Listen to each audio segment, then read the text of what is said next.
Promise number one is that you're going to have a fun and fascinating hour here with our trial of the millennium. Promise number two is that we will end by 6:30 because Tammy told me that the union kicks into triple overtime at 6:31. So we will be done on time. All right, all of our jurors are there. Great.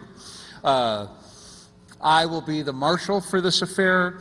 Please now all rise as we welcome Judge Stephen Moore, member of the editorial board of the Wall Street Journal, who will be presiding at this hearing. Judge Moore.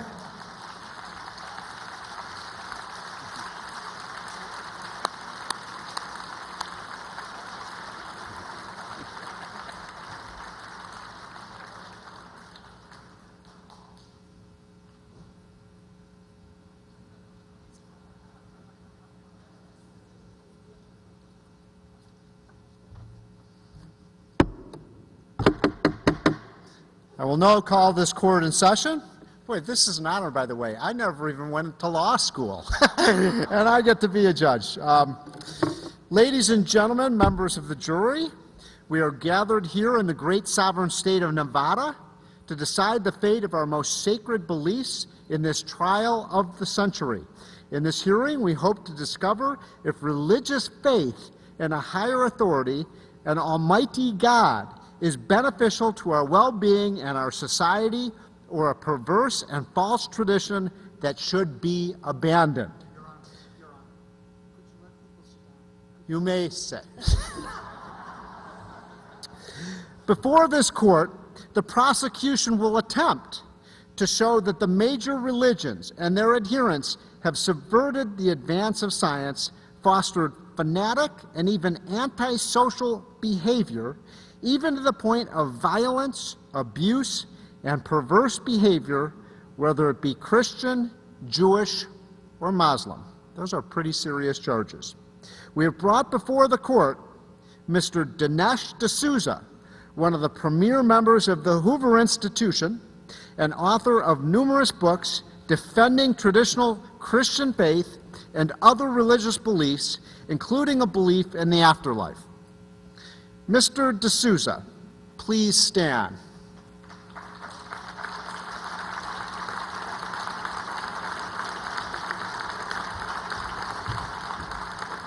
Mr. D'Souza, you and your religious supporters have been accused of subverting science. Please stand. Mr. D'Souza, you and your religious supporters have been accused of subverting science, fostering fanaticism, and encouraging bigotry. How do you and your supporters plead? Not guilty, Your Honor. You sure you don't want to cop a plea? All right. Not guilty. We will begin this proceeding with a 5-minute opening statement, first by the prosecuting attorney, Stephen Landsberg.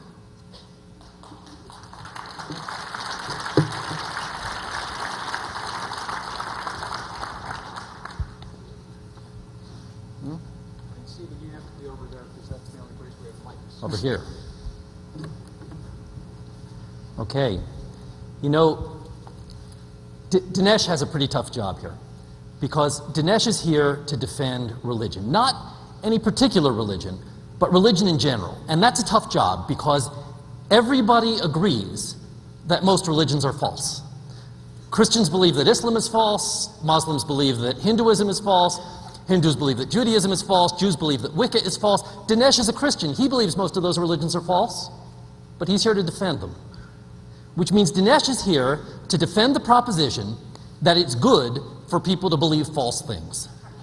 Now, maybe that's true, right? Maybe it is good for people to believe false things, but let's not lose sight of the fact that that's what he's got to prove. And let's look at the track record for people who have believed false things. We got a lot of history to look at. Human beings have been around for 100,000 years or so. Religion's been around for most of that time. And for all but the last 200 or so of that 100,000 years, nearly everybody who ever lived right about at the subsistence level, on the verge of starvation. For 100,000 years, People turned to religion to lift themselves out of poverty, and for 100,000 years, it didn't work. They built magnificent cathedrals to appease their gods. When that didn't work, they built more cathedrals. And we look back on those cathedrals with awe, but save a little awe, too, for the awesome tragedy of pouring all those resources into church architecture while hundreds of thousands were starving. It was not the forces of religion that broke the cycle of poverty. It was the twin forces of modern science and capitalism. Now, I'm expecting Dinesh to tell you that religion laid the groundwork for modern science. The problem with that is that religion failed for 100,000 years before science came along. Or, if Dinesh wants to say, oh, well, those ancient religions, they don't count, he just wants to look at the relative newcomers like Christianity. Okay, fine. Christianity failed for almost 2 millennia before science came along. In the 4th century AD, Christianity was well established and the whole world was starving. 1,000 years later, nothing had changed. So religion has completely failed to nourish our bodies. Now let's ask if it's done anything to nourish our souls. I'm expecting Dinesh to tell you that religion is the source of all morality. Religion is what tells us the difference between right and wrong. The problem with that is that different religions say different things. Religion A says... Mr. Landsberg, do you think you could maybe wrap this up anytime soon, sir? How much I time know do I you're a have? professor, and I know that you're used to filibustering and so on, but please, we want to get on with this trial. I was told sir. I had 5.5 minutes. All right. You have 30 seconds. I have 30 30 seconds. seconds, sir.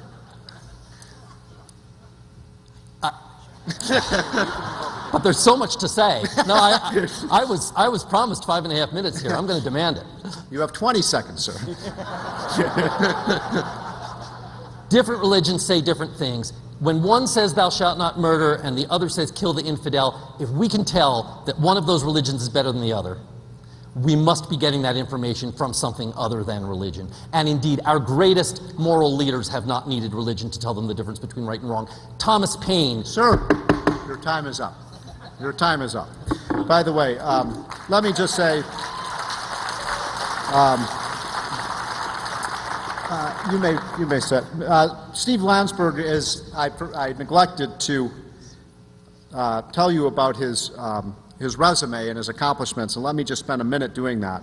Steve Landsberg is professor of economics at the University of Rochester, where he was recently awarded the university's Professor of the Year in Social Sciences. He earned his PhD in math from the University of Chicago in 1979. Most importantly, he is the author of the bestseller, The Armchair Economist, and one of my favorite books of all time that my wife does not agree with, More Sex is Better Sex.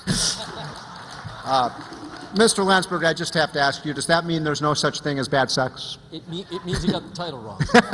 More sex is safer sex. Oh, more sex is safer sex. Okay. Now, I like more sex is better sex. Before I allow Mr. D'Souza to give his opening statement, I wanted to say something to the jury, if I may. I would like to give you your instructions. You will listen carefully to the opening statements and the witnesses, and at the end of this hearing, you will be required to determine whether there is sufficient evidence beyond a reasonable doubt that Mr. D'Souza and his religious followers and God are responsible for antisocial behavior and anti-scientific beliefs in this country and should not, in good conscience, continue their beliefs in a higher being. Is that understood? All right. Now, Mr. D'Souza, you have 5 minutes for an opening statement.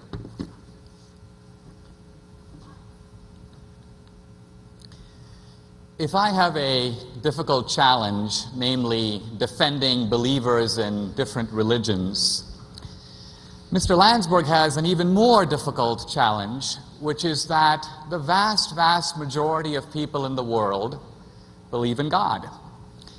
And they always have. So he's got to convince you that he's right and everybody else is wrong. In other words, these are people who have religious experience that leads them to certain convictions. Now imagine if we went to a village and we knew nothing about the village, And 95% of the people in the village said that we know this guy named Bill. How do we know him? We experience him. We have a relationship with Bill. We know Bill. Bill is part of our lives. But there are 5 guys who deny Bill. Some of them say, we've never met the guy. Some of them say, there is no Bill, and the other 95% are making the guy up. So, if you knew nothing else, which is more likely? Is it more likely that the 95% of people are lying? Their experience is somehow bogus, they're making it up, they're hallucinating? Or is it more likely that the 95% of people are describing a real experience and the 2 or 3 guys who deny it just don't know Bill? Now, for millennia, as Professor Landberg says, mankind lived in destitution, in poverty, in want, no capitalism, no science, no democracy, no sense of universal rights. But now we come to a rather interesting question. Only in one civilization, namely the Western, did these ideas germinate. Why? Why did these ideas happen in Western culture and nowhere else? Now, a lot of scholars have looked at this. We have 2 scholars who have looked at it, and we're going to be talking to them.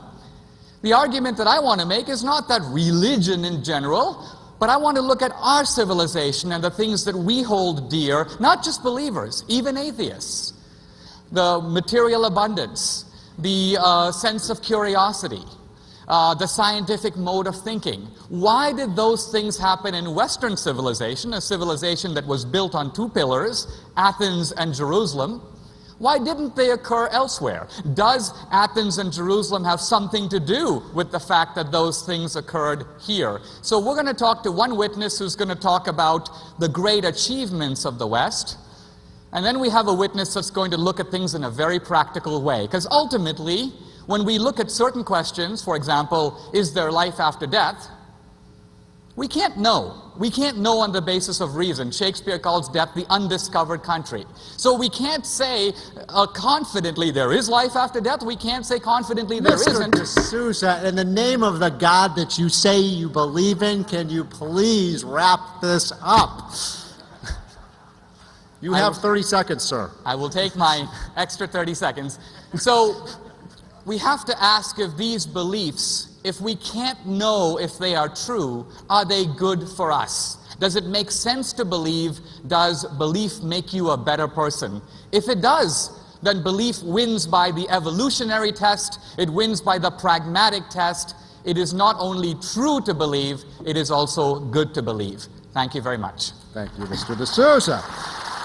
Mr. Landsberg, please call your first witness. I call Michael Shermer.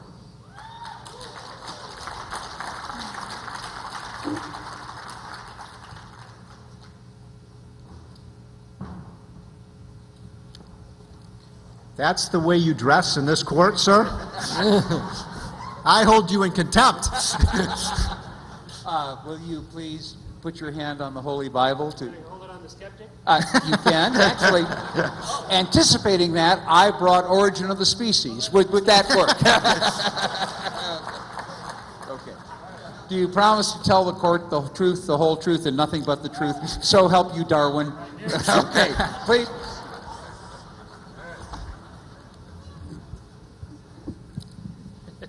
Mr. Shermer, can you state your name and occupation? Michael Shermer, publisher of Skeptic Magazine. And tell us a little about your expertise on science and religion. We study the relationship of science and religion for a living, basically looking at is there any way to prove that a God exists or that there is an afterlife? What's the evidence for and against? As well as, is religion good or bad for society? And what conclusions have you drawn about whether religion is good or bad for society? Basically 2 lines of evidence. First, is religion good for individuals? And second, is it good for groups or nations or societies? The first line of evidence I take straight from George Barna's research, his own institution, as a born-again evangelical Christian who collects data on the effects of his own religion on Behavior, he concludes that there's no difference between those who are believers and those who are not believers in terms of moral behavior. That is, divorce rate, adultery rate, cheating in business rate, and so on. It doesn't make individuals more or less moral. The second line of evidence comes from the study of sort of a comparative method of looking at different groups, different countries, different nations. The United States, for example, is the most religious of the 19 industrialized democracies in the world. We also have the highest rates of STD, the highest rates of teen pregnancy, the highest rates of abortion, the highest rates of teen suicide, the highest rates of homicides. Now, you can debate whether religion is the cause of that or not, or multiple variables causing these different effects. But if religion is such a great prophylactic against immoral behavior, why are we the most religious nation and we have the highest rates of these social ills? If it's so great at preventing those, why does it not do that? Second on that, in South America, these are the most religious countries in the world. 99.9% of most of the South American countries are believers. And yet they live in most of these countries, abject poverty and lack of education and so on. If religion is so good for these countries, why are they so poor? Why are they so uneducated? And then third, Europe has the lowest rates of all the industrialized nations of religious beliefs, and yet economically, socially, they're quite healthy. Their rates of happiness are soaring off the charts and so on. All right, Mr. Landsberg, you have time for one more quick question. Were your children raised with religion, and do you think they've turned out okay? I have one daughter. She just she starts college, and according to her, she's just fine, thank you, without religion. Thank you very much. Thank you. Mr. D'Souza? Oh, I thought I was free. Hardly. Hardly. I know this guy. You mentioned some of the wonderful things that are happening in Europe. Isn't it true that Europe is also... well, first of all, isn't it true that Europe was formed as a Christian society? Yes, initially it was. And isn't it true that a society that's been Christian for 2,000 years is likely to have at least some residue of those Christian values in European society? Maybe. I'll take that as a yes.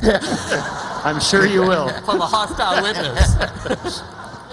And isn't it true that the United States, which has these pathologies that you described, is also an immigrant society, an upwardly mobile society, and therefore more likely to have higher rates of crime, and for other reasons have some of the problems you described? I don't think the immigrants are that new associated with those issues. I think these are multiple generations, multi-generational problems.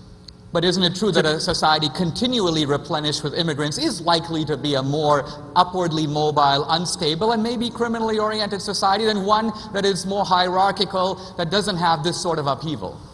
I would not make that conclusion, no. Okay. I'd like to ask you a little bit about science, because Skeptic Magazine is all about science. I'd like to ask you about some prominent scientists, because we want to see what the scientific habit of mind does for religion. Would you agree that 95% of all the greatest scientists who have ever lived, approximately, have been believers in God? Yeah, but they also believe all kinds of other goofy things that we don't believe anymore today. It's sort of irrelevant. When they're doing science, they're just doing science. Their ancillary beliefs, most of them didn't believe in democracy. Can you just please give a yes or no answer, sir? Okay. Let me go further. Yes. Isn't it true that when it comes to scientists, specifically Kepler, Boyle, Newton, not only did they happen to believe in God, but they saw their belief in God as instrumental in shaping their scientific outlook on the world. The idea of a rational universe... Mr. D'Souza, are you asking a question or making a statement here? Can you get to the point, please? I'm asking a leading Which is? question. What is the question? And I will give you a leading answer. Yes, you're correct. And two, Stephen Hawking, Albert Einstein are not believers. We're not and are not believers. Last question. Isn't it true that Darwin argues in The Origin of Species that our minds are shaped for survival and not for truth? Yes. And given that, isn't it true that nothing that you say can be trusted, since your mind has been shaped for survival, not for truth? Let's have order! We do. Please. I the want to beauty hear of, Mr. Landsberg's answer to that one. we believe in what Take your works, time. and science is the best tool we have for devising of answering questions about what's actually true in the world instead of what we want to be true. And that's why we follow science instead of our herd instincts. Mr. Shermer, you may step down. Mr. Landsberg, call your next witness. I called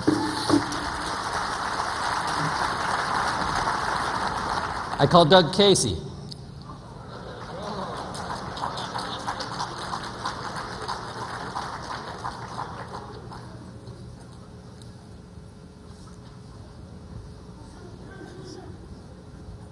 Welcome, Mr. Casey. Would you stand right here, please? Will you take an oath on the Holy Bible? Why is that, sir? Okay. Well, I came prepared. I have a copy of Atlas Shrugged by Ayn Rand. Will you take an oath on that? That'll do in a pinch. Do you promise to tell this court the truth, the whole truth, and nothing but the truth, according to your objectivist, libertarian, crazy philosophy? No, I'll tell you the truth as it exists. Please be seated.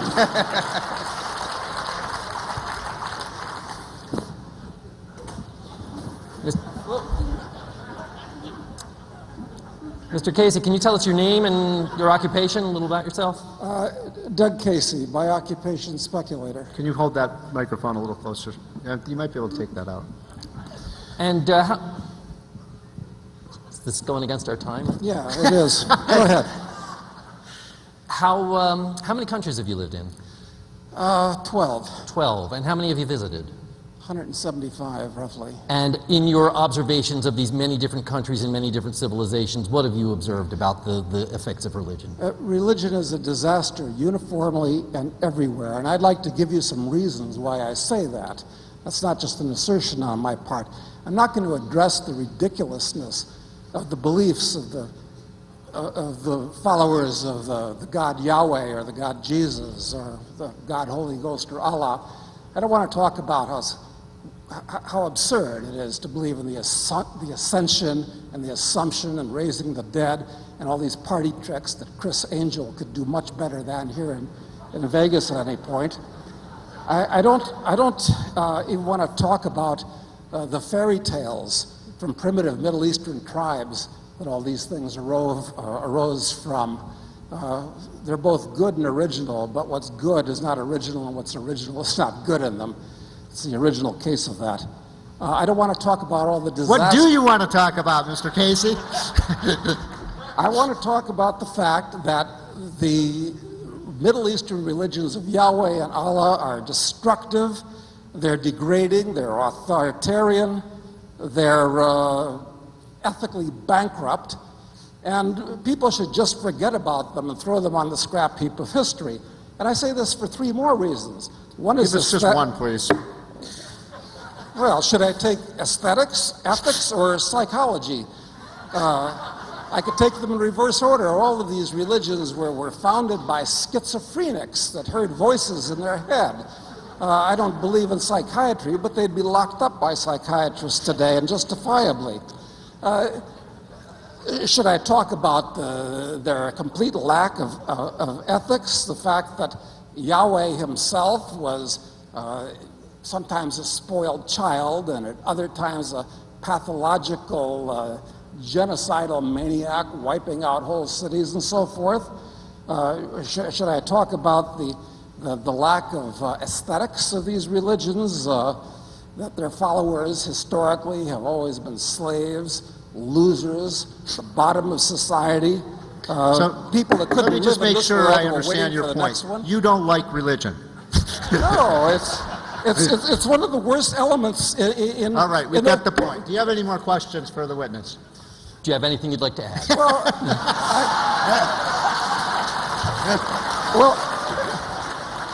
Actually, I could go on and on about this, but I'd say it's a sickness, very much like the people that love the state. They're generally, not always, but the same people that love religion. And I don't want to insult those of you out there who are believers, because I think that those of you who are sincere believers, may have had some neurons bouncing around in your head that made you see a vision. That's possible. And many more of you are actually trying to improve conditions on earth, and you think, mistakenly, that religion is going to help, and you're trying to improve yourself and reach a spiritual peace. I'm all for that. I'm just saying you're taking the wrong road by following this false religion of Yahweh or Allah or the Holy Ghost or whoever it is. Okay, thank you so much. Mr. D'Souza, would you please disabuse this man of his views?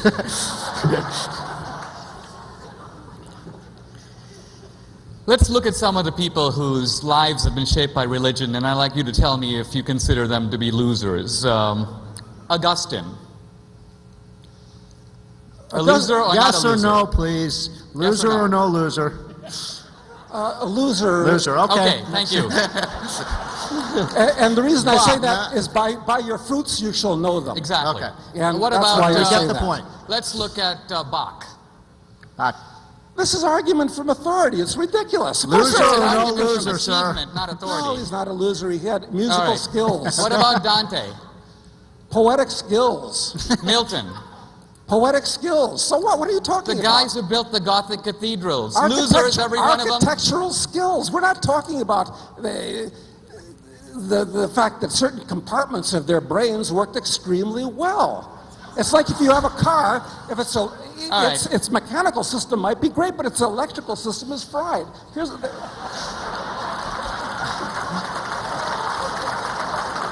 Since you're a speculator, we'll let people speculate about your systems and your gears. But let me come to some of the crimes of religion that you talked about. You refer to the terrible legacy, not just of the Bible, but of history. Would you agree the Inquisition is a horrible crime of religion? Sure, it's a minor one for Yahweh's religion, but it's certainly one. How many people were killed in the Inquisition? It's a minor one. It's trivial by comparison to the religious wars. It's only these Middle Eastern religions that have caused the deaths of millions and millions with religious wars. The Inquisition's minor. It's a trivia. It's a daily thing for religion. So you have no idea how many people were killed? I don't know. Okay, you mentioned the religious a few hundred. wars. I mean, a few hundred. It's trivial, I told you. What about you mentioned the religious wars. Let's talk about the biggest religious war in Europe, the 30 Years' War. How many people were killed in that? Oh, I don't know. You have no think idea? Hundreds of thousands, I would think. And it was a religious war because there were religious people fighting on both sides, correct?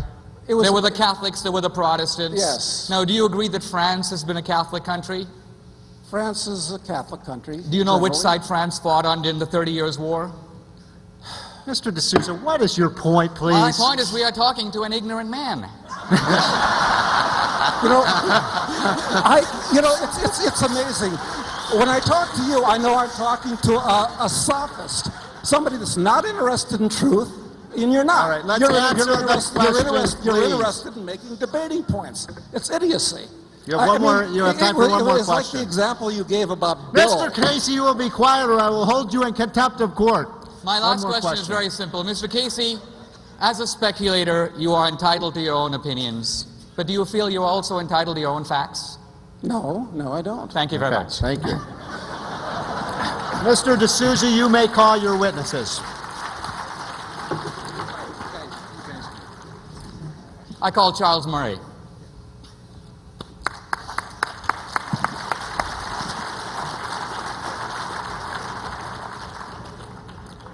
No, don't bother with the Bible. No, I can't. I can't swear in the Bible because my wife is a Quaker, and I'm not, but this is being broadcast by C-SPAN, or it's going to be sooner or Okay. later. Oh, it's going to be seen all over the world thousands of times. My wife sees me swearing in the Bible, she'll give me hell. Okay. Well, is there anything you would take an oath on? Just your word. Quakers and their husbands have to tell the truth all the time. Okay, we will That's accept good that. enough. Charles, can you tell us a little bit about your background and your education? I was educated at Harvard and MIT, and have been writing books ever since. You're a scholar at the American Enterprise Institute. You've Scholar at published the The American Bell Enterprise Curve, a number Institute. of books. And you published a very interesting book a few years ago called Human Accomplishment, in which, as a non-believer, or would you describe yourself as more a social I'm an science? agnostic. You're an agnostic. And so you took on an agnostic investigation of what causes human achievement. That's right. What does? A lot of things, but relevant to the topic we're talking about tonight, what I hadn't expected to come to as a conclusion is that the reason you had this one small section of the Eurasian landmass that exploded into an unprecedented 5 centuries of creativity with the Renaissance had an enormous amount to do specifically with Christianity and Christian theology. So you're saying that the achievements of the West, the abolition in a sense of want, the germination of science, but also the pinnacles of creativity. Yeah, I'm talking about arts and sciences, and a couple of things happened that are specifically linked to Christian theology.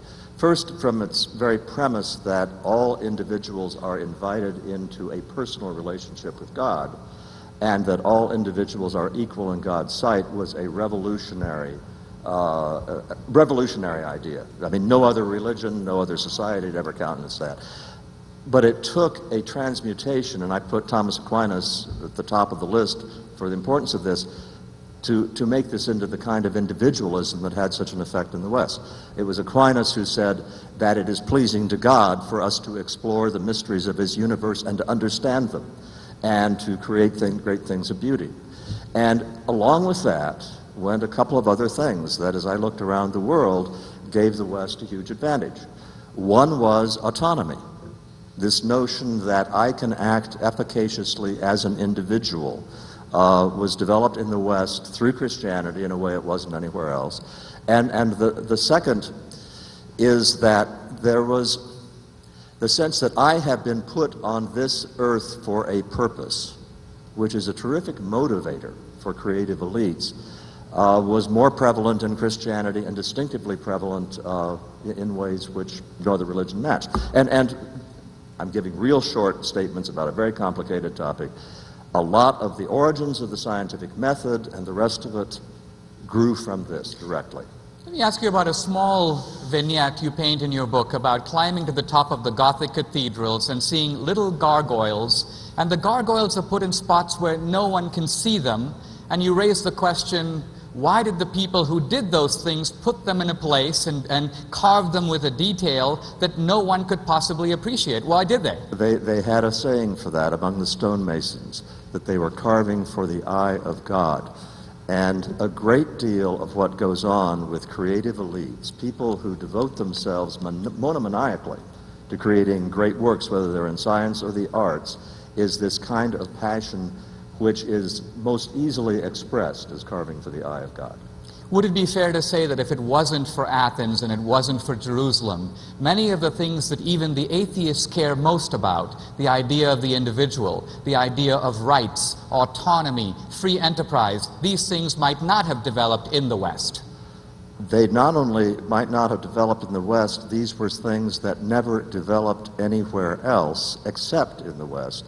Individualism is distinctively a Western creation, and I would place that very directly, causally, in the influence of Christianity.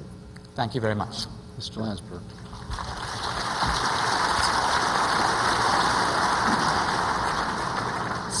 So you describe yourself as an agnostic, correct? That's correct. And can an agnostic be a good person?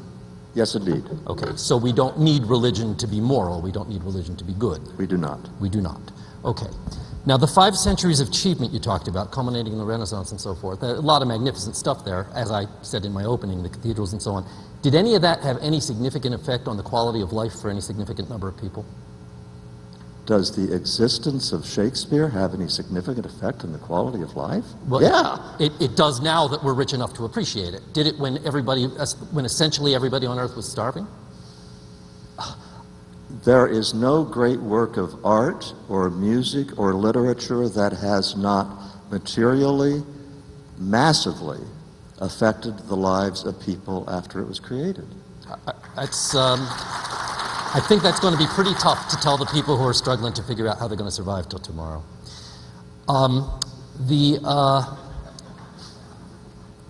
When we talked about the achievements of the Greeks, they didn't have Christianity, did they?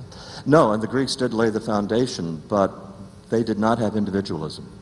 The Greeks, in fact, including Aristotle, never created the concept of individualism as it developed in the West after Christianity. But they certainly created great works of art, yes? Oh, yes, and they've created great works of art in China and South Asia and a variety of civilizations. And science and mathematics? Well, now there's an interesting case, because you did have in China enormously clever insights into how things work.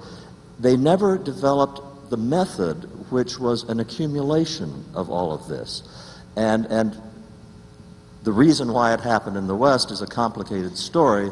A lot of it has to do with the individualism in the West, because in Asia there is much less willingness to stand up and say, I'm right and you're wrong, and argue it out, which is the essence of how the scientific method got started.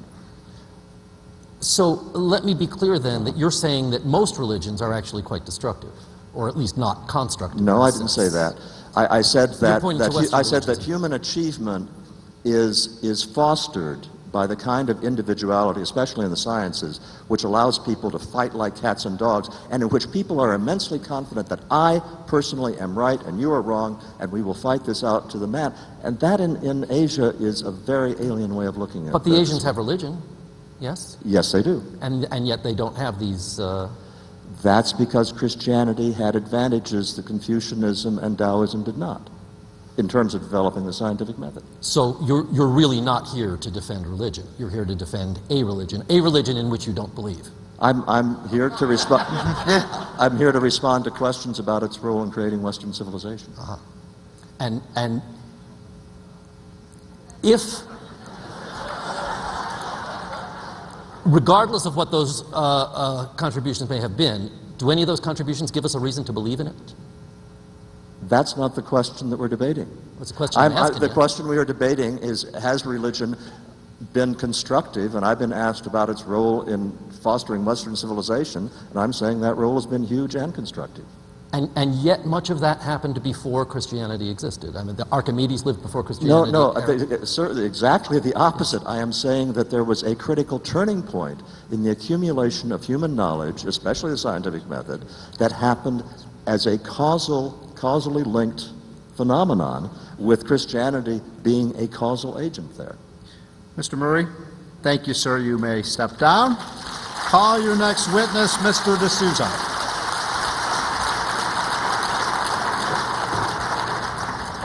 I call Mr. Patrick Fagan.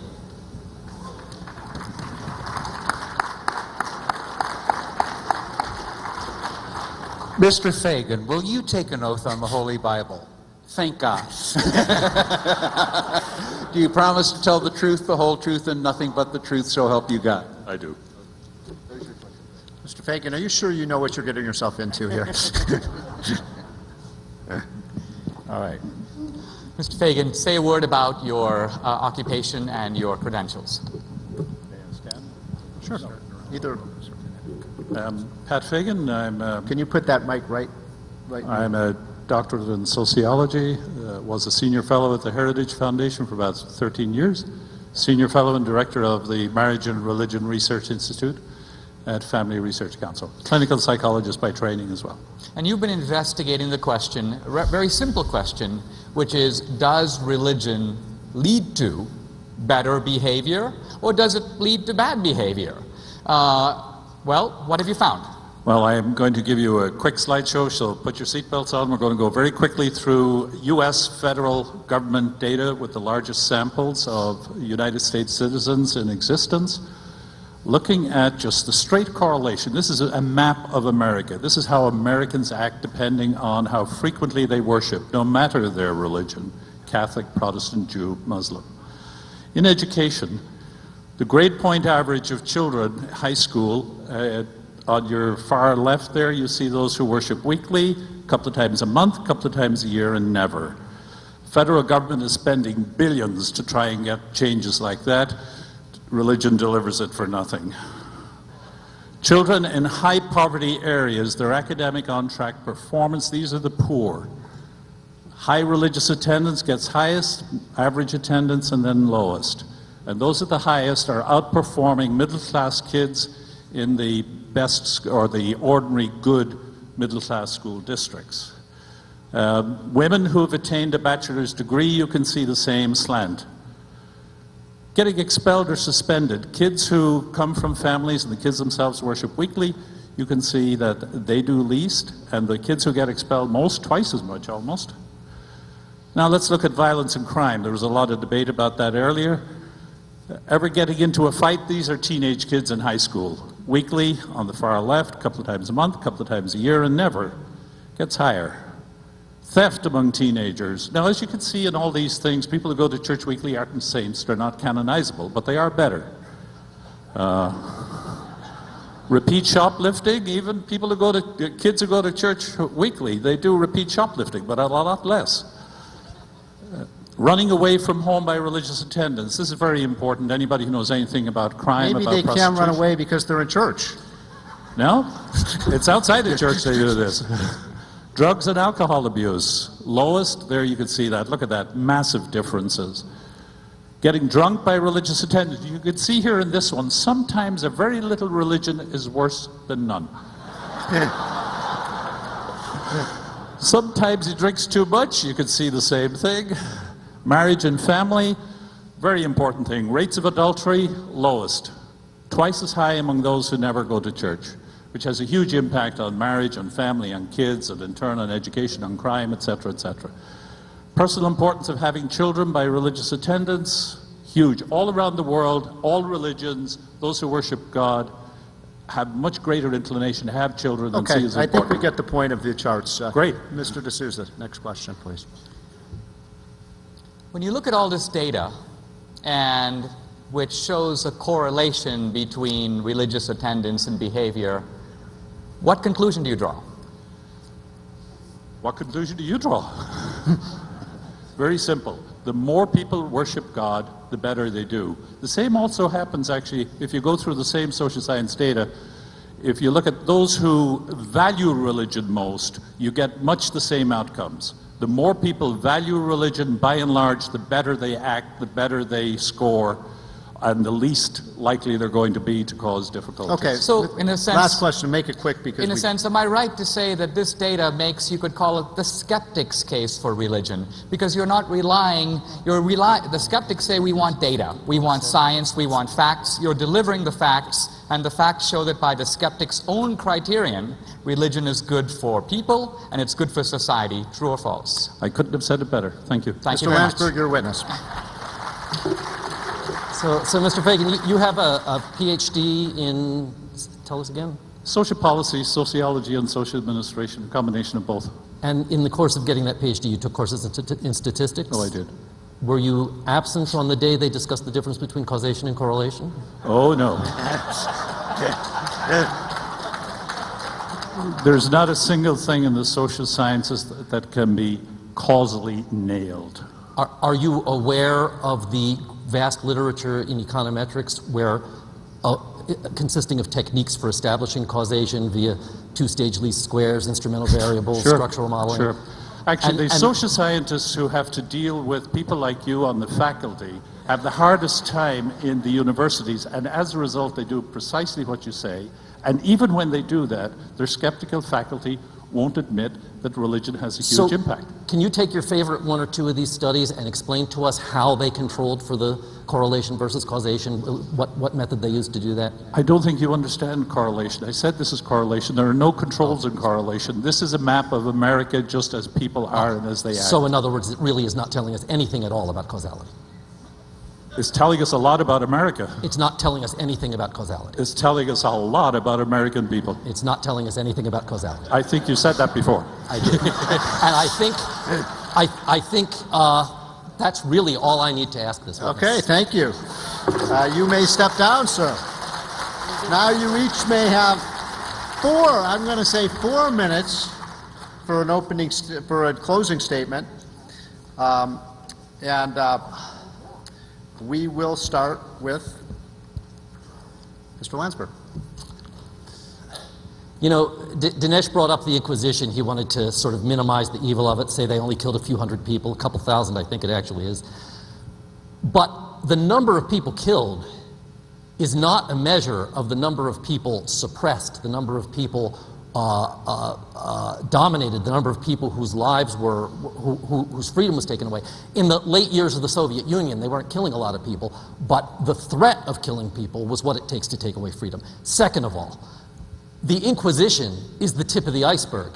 The Inquisition is the tip of the iceberg in terms of centuries of libels, pogroms, massacres, mostly against the Jews, led by Christian clergy, tens of thousands, hundreds of thousands, 2,000 burned alive in 1348 in Strasbourg, 6,000 burned in one day in Mainz in 1349, 600 killed in 1349 in Brussels, 10,000 murdered in one day in Bavaria in 1350, 350 separate massacres all over Europe over the next 3 years, to the point where Richard Runcie, the Archbishop of Canterbury, said that the passion with which people followed Hitler's hatred was born and grew in the soil that was tilled by centuries of Christian anti-Semitism. This was all led by Christian clergy. Second of all, I want to come back to the issue of understanding the difference between right and wrong and how we have never needed religion for that. 2,000 years ago in Jerusalem, a great anti-religious revolutionary taught us to love our neighbors as ourselves. You know, there was an old religion. Jesus Christ rebelled against an old religion that prescribed capital punishment for gathering firewood on the Sabbath.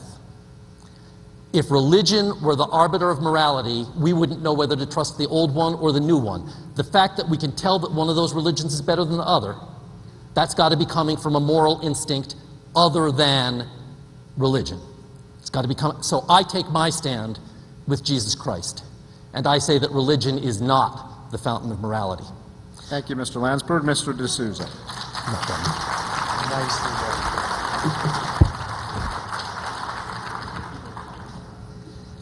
Mr. Landsberg spends virtually all his closing statement rebutting an argument that was never made, namely that you require God to be good. I didn't say it. I've never written it. I don't believe it. So let's consider that to be flailing at the air. Now, he mentions the Inquisition, but I brought it up not to defend it. It was bad, it was wrong, and religion has done wrong, and a lot of bad things have been done in the name of religion. But we should get a little bit of perspective. If you were to add up the crimes of religion, the Crusades, the Inquisition, the Salem witch trials, and so on, you have to compare it to something, because maybe there's something in human nature that makes us do terrible things. You got to see whether religion is making things worse or making things better. So let's look at societies that have liberated themselves from religion. Not Europe. Europe is still drenched in religion. It's drenched in the legacy of religion, even if it's secular in its habits now. You have to go to societies that have gone to some length to extirpate religion, to create, if you will, the religion-free society. Now, we've had those societies in the 20th century, and I'm not just thinking, by the way, of Stalin in Russia or Mao in China. They would make my case too easy. You can even go to, you can call them the Little League atheists. Consider a guy like Pol Pot. He doesn't even normally make the atheist list. He's not on the A team. And yet, in Indochina, following the Vietnam War, Pol Pot and his Khmer Rouge, in the space of about 3 years, managed to wipe out 2 million people. 2 million. Even bin Laden in his wildest dreams doesn't even come close. So the point I'm trying to make is that atheism, not religion, is really responsible for the mass murders of history. If you look at religion, and specifically the Christian religion, which we know best because it shaped our civilization, I think we've tried to show that many of the greatest achievements of our civilization are rooted in Christianity and would not have taken place if it wasn't for Christianity. Much of our science grew out of Christian soil. Not Christianity alone.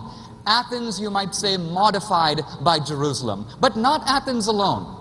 Athenian society was very different. We see it now through the prism of Jerusalem. And then we come to the facts on the ground. If you're raising a kid, if you're trying to face death, If you want the experience of the sublime, ask yourself, are you going to be better off with belief or without belief? Death, we got to face it anyway.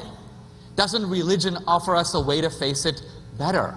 Doesn't religion offer us that hope that enables us to pass through this experience, in a sense, with consolation and with optimism? Let's look at raising our children in a moral way. Isn't it easier to raise them in a church than not? True, there might be other forms of Can you raising... please wrap it up, Mr. D'Souza? I will. Religion historically is the transmission belt for raising our children morally. I'm not saying you need God to be good, but if you are in a church and you follow the teachings of the church, you're going to see many of the beneficial social outcomes for your family, for yourself, and for us as a society. Thank you very much. Thank you, Mr. D'Souza. Who is the foreman of the jury? Will you please stand, sir? Oh, which one is it? You're the... Sir, would you please do a poll through raising of the hand of your jury to see whether they believe that he is guilty, Mr. Dinesh D'Souza is guilty or not guilty?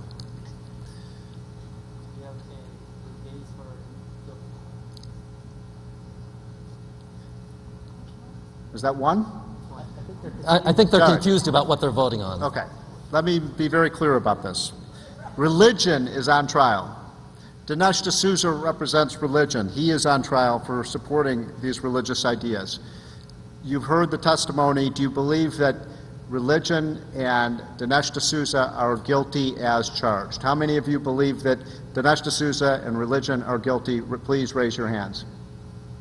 How many of you say not guilty? I believe it's 10-2. That means that... Your Honor? But wait a minute. Hold on. I want a real jury of your peers. I want to ask the audience here what you believe, and I believe you will be the ultimate jury on this. How many of you believe that Dinesh D'Souza and religion are guilty as charged? Raise your hand. Are you keeping track of this? I am. Okay. I am, Your Honor. How many of you believe that Dinesh D'Souza is innocent of the charges? Not guilty wins by about guilty. 60%. Mr. D'Souza? Mr. D'Souza, you are a free man. You are free to go, sir. Thank you for everyone participating in this terrific trial. Mr. Landsberg, fabulous job. Members of the jury, thank you so much. Mr. Bailiff?